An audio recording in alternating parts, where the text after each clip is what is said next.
Yantra and Chakra, these are the terms used to describe a two-dimensional or three-dimensional geometrical representation of the cosmic energy. Both Sri Chakra and Sri Yantra are same.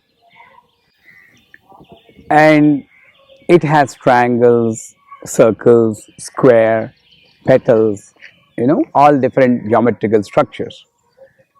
And by means of mantras and some focus, concentration, the Guru or the Upasaka invokes the cosmic energy into what you call sandhis, the intersection of the lines, cross lines. Sri Yantra is considered to be Yantra Raja because if you take Lakshmi Yantra, it gives auspiciousness. Here also I want to correct, Lakshmi doesn't give only rupees and dollars. Lakshmi is auspiciousness. If you have 10 rupees, you are able to enjoy 10 rupees auspiciousness. That kind of auspiciousness Lakshmi gives. If you have Ganapati Yantra, it gives focus and concentration. And if you have Saraswati Yantra, it gives knowledge. But Sri Yantra is a complete package. You name it, the energy is there. And in Sri Yantra, including the Ayudha deities, 102 deities are there. There is a cluster of energies. So Ganesha is there, Surya is there, Vishnu is there, Shiva, Rudra is there. And very first avarana, if you first enclosure, if you meditate and worship, it gives you occult powers. That's again a trap. The one who is fascinated by the occult powers and then goes on publicity, I know clairvoyance, I know telepathy, I can tell your future, he gets stuck there. So as you move inside the 9 enclosures, the energy from the cosmic plane moves from the feet, 1, 2 and the 7 chakras, and once it reaches Bindu, it reaches your Sahasrara. That's when you have control on your own senses, you have control on 5 natural elements, and you have control on the time. And when I say control on the time, you'll always live in present. You don't worry about past and you don't worry about future. The focus will be on the present. That when they describe, you become a junior god. Satarati tarati, that statement becomes valid because you are able to bring auspiciousness to yourself on your own, and with your own presence you are able to bring auspiciousness to the entire world. Sadhu Satsang Mahajan are doing the same thing. By the very presence of the saints doing tapas in Himalayas, the India, Bharat Desha is so pious. So Sri Yantra, normally there is a misnomer also.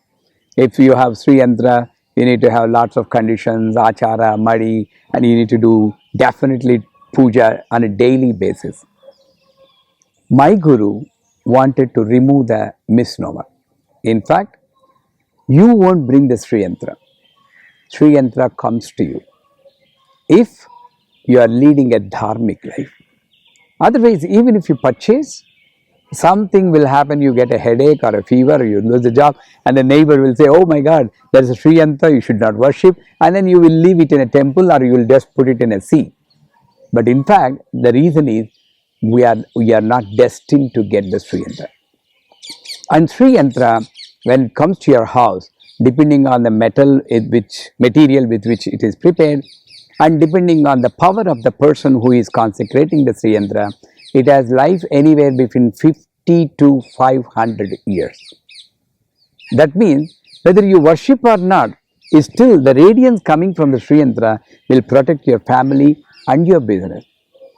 And humanitarian also, if you invite a guest, suppose you come to my house and every day I need to say namaste, everything is fine. In the same way we need to treat God.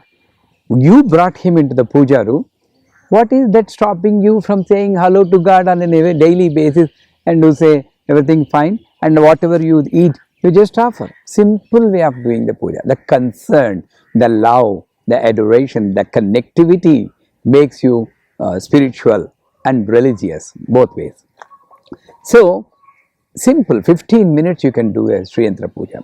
And as per the Shastras, what you have to offer minimum is a glass of milk, preferably no stainless steel, any other glass. A glass of milk to which 1 or 2 spoons of honey and a pinch of edible camphor. Even in Parasurama Kalpasutra, the authority specifies that as a simple but effective Naivedya. We can all offer that. So, Sri Yantra, in fact, we should be blessed to have a Sri Yantra in our house, and it resolves every issue, not only how it solves the issues, not by solving the external issue, by creating a knowledge in you to understand that there is no issue at all.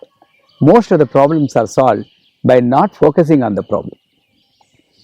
So, Sri Yantra gives you highest knowledge. That's why Bhoga Moksha Pradayini. You are successful in the materialist life and you are successful in your spiritual endeavors. So, everybody needs to have a Sri Yantra and do whatever little they can worship or pray or meditate or say hello to Sri Yantra on a daily basis and take care of that. Sri Maatre Namaha.